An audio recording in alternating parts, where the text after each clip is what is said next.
I'm representing the Mississippi Crisis Response Network.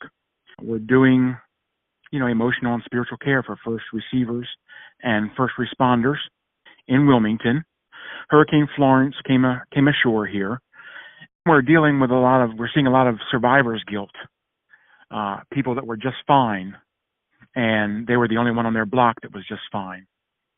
And they're trying to figure out, how all this pieces together and that sort of thing, for their worldview and sorting through. Sure. Things. In other words, why did you spare me? Why was I spared and somebody else wasn't? Yeah, that's a great question. When we get into some of those divine questions, those that touch on the spiritual realm, they get very difficult.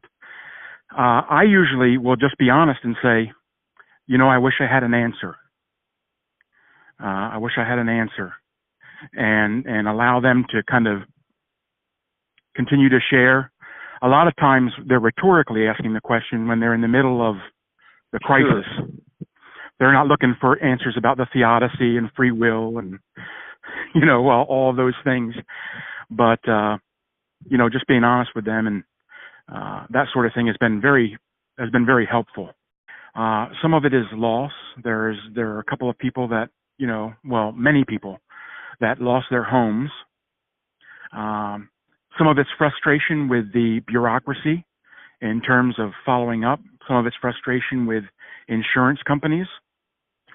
So being able to let somebody vent and, validate the situation that they're going through has been very impactful, it seems like, for most people that we have an opportunity to come alongside of here.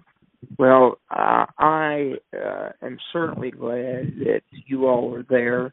I know that they're glad you're there. Is there anything you'd like to add before we close? I sure would. I'd like to thank you, Dave, for your years of service and leadership in this arena, and thank Chaplain USA and you for just your diligence and passion for this. It's a needed area, and thankful to be a part of it, and privileged and humbled as well.